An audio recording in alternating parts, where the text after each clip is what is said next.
هەرچەندە پێشتر لە لێدوانەکاندا باز لەوە دەکرا کە خراپی بارودۆخی عێراق کاریگەری لەسەر سوتەمەنی و بەتایبەت بنزین نابێت بەهۆی ئەوەی سەرچاوەی بەرهێنانی بنزین بۆ پارێزگاکانی هەرێم لە ژێر کۆنتڕۆڵی هەرێمدایە، بەڵام ماوەی 2 هەفتەیە قەیرانی کەمی بنزین جارێکی تر بەڕووی هاوڵاتیانی ئەم هەرێمەی گرتووەتەوە. ئەندامێکی ئەنجومەنی پارێزگای سلێمانیش لاوازی ئاسی پاڵاوتن و کەمی ژمارەی پاڵاوگەکان لە بەرامبەر خواست و پێویستی هاوڵاتیان بە بنزین بە هۆکاری قەیرانەکانی کەمی بنزین دەزانێت. تایسە بوارە نەڕەخساویان ڕێگە نەدراوە بەوەی کە بازاری ئازایان کردی تایبەت بتوان دەستکراون بۆی پاڵاوگەی زیاتر دابنێن. ئەگەر پاڵاوگەی زیاتر لە هەرێمی کوردستان دابنرایە بێگومان بە تایبەتی لە کاتی چاوە کامڕۆ کێشەی ئەمنی هەیە و قەیرانێکی گەورە دروست بووە، قەیرانی سوتەمەنیە ئەکرا ئەو پاڵاوگانە فریای ئەو وەزع بکەوتنایە. بۆیە من لێرە داواکەم کە وەزارەتی سامانە سروشتەکان بیلەوە بکاتەوە کەرتی تایبەت لەو بوارشە بخاتە گەڕ بتوانێت کەرتی تایبەت پاڵاوگە دانن بۆ ژماری پاڵاوگەکان کە ئێستا یەکێک لە سلێمانی هەیەکە لە هەولێری ئەمە کەمە، وەزعی خەڵک دابینی سوتەمەنی هەموو خەڵک ناکا،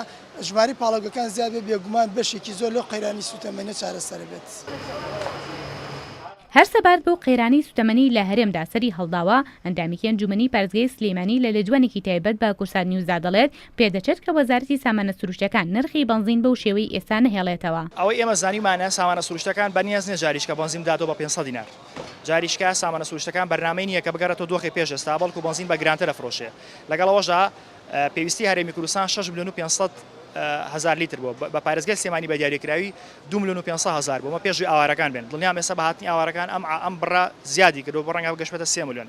پاڵاوگەی بازیان بەتەنیا توانای ملیۆنێک تا ملیۆن و 500 هزار لیتری هەیە لە ڕۆژێکە، کەواتە ئەمەی کە ئەمێنێتەوە کورتی هێناوە. ئێستا بۆ پڕکردنەوەی کورتێنانە بنزینی بازرگانی بنزینی تیجاری ئەهێنرێ، بەڵام ئەوەی وەزارەتی سامانە سروشتەکان جاریش دیکە بەنیاز نییە بنزین بداتەوە بە 500 دینار، بەڵکو ئەوێت بە کۆمەڵێ مبەڕیرات جاریشتر بنزین بە نمونە ئەگەر بنزینی حکومی بێت لە 800 ناراجێژیری کە ئەگەرچی هاتنی بنزین لە وڵاتانی دەرەوە بە چارەسەری بنەڕەتی نازاندێت، بەڵام یەکەم هەنگاوی فرۆشتنی بنزینی بازرگانی لە سلێمانی دەستی پێکرد.